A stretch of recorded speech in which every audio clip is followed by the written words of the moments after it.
तो क्या यूपी की सीएम कुर्सी केशव प्रसाद मौर्य को सौंप अब योगी आदित्यनाथ बीजेपी के राष्ट्रीय अध्यक्ष बनने जा रहे हैं। लगातार राजनीतिक गलियारों में चर्चा ये तेज है कि सीएम कुर्सी को लेकर केशव प्रसाद मौर्य और योगी आदित्यनाथ में घमासान है, लेकिन अब इस पर नई खबर निकल करके सामने आई है। जी हाँ, नमस्कार, नेक्स्ट 9 न्यूज पर आपका बहुत बहुत स्वागत है और मैं हूं आपके साथ वफा अब्बास।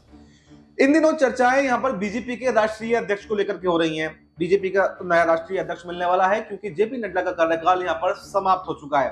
वहीं पर इसमें तमाम जो लोगों के नाम हैं इस रेस में चल रहे हैं। शिवराज सिंह चौहान जो मध्य प्रदेश के पूर्व मुख्यमंत्री हैं, उनका नाम इसमें चल रहा है। वसुंधरा राजे का नाम भी इसमें चल रहा था, लेकिन अब फिलहाल उनका नाम जो है देश से बाहर जा चुका है।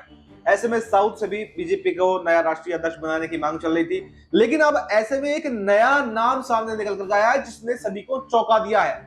और वो नाम किसी और का नहीं बल्कि उत्तर प्रदेश के सीएम योगी आदित्यनाथ का नाम है। क्योंकि अब बीजेपी को एक हिंदुत्ववादी चेहरा चाहिए, क्योंकि बीजेपी का ग्राफ जिस तरह से पिछले कुछ समय में गिरता हुआ दिखाई दिया है, तो उसमें कहा जा रहा है कि योगी आदित्यनाथ अगर बीजेपी की कमान संभाल लेते हैं तो यहां पर जो बीजेपी का ग्राफ गिरा है उसको वापस से ऊपर जाने में बड़ी मदद मिल सकती है। क्योंकि योगी आदित्यनाथ की जो छवि है, जो उनकी प्रमुखता है, वो सिर्फ उत्तर प्रदेश में नहीं है बल्कि वो पूरे देश में फायर ब्रांड नेता के रूप में जाने जाते हैं। तो ऐसे में बीजेपी बड़ा दांव पेच खेलने की यहाँ पर कोशिश कर रही है। और एक तरफ यहाँ पर उत्तर प्रदेश के अंदर कुछ विधायक योगी आदित्यनाथ से संतुष्ट भी नहीं है, वो केशव प्रसाद मौर्य को सीएम बनाने की मांग कर रहे हैं। तो ऐसे में एक तीर से कई निशाने साधने का प्रयास यहां पर बीजेपी कर सकती है। एक तो जो बीजेपी को फायर ब्रांड नेता की अध्यक्ष पद की जरूरत है वो मिल जाएगा, और जो उत्तर प्रदेश के अंदर एक बगावत उठ रही है वो भी शांत हो जाएगी। और जो केशव प्रसाद मौर्य 2017 से लगातार सीएम बनने पर तुले हुए हैं, सीएम के लिए सब कुछ जो है वो कर चुके हैं, मोदी शाह से बैठकें तमाम कर चुके हैं और विधायकों का समर्थन भी उनके पास दिखाई दे रहा है। तो ऐसे में उनको उत्तर प्रदेश की सत्ता की कमान सौंप के बड़ा उलटफेर बीजेपी कर सकती है। क्योंकि अभी हाल ही में एक बयान योगी आदित्यनाथ का सामने आया था और राजनीतिक गलियारों में उससे चर्चाएं तेज हो गई थी।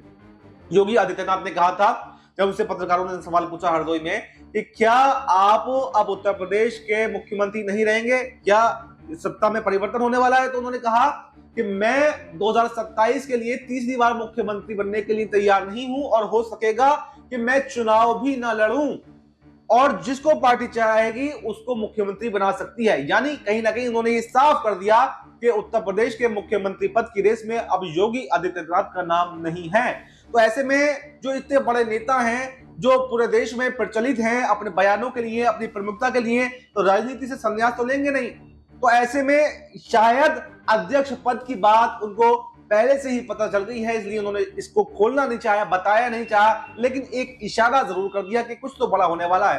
क्योंकि आपको बता दें कि 2014 में सत्ता में आने से पहले यहां पर अमित शाह भी जो हैं वो राष्ट्रीय अध्यक्ष बीजेपी के हुआ करते थे और 2019 तक वो राष्ट्रीय अध्यक्ष रहे हैं। यानी अध्यक्ष पद का कितना बड़ा महत्वपूर्ण होता है, कितना बड़ा रोल रहता है, और बीजेपी के चाणक्य अमित शाह को कहा जाता है, पूरी रणनीति बनाने में काम आते हैं।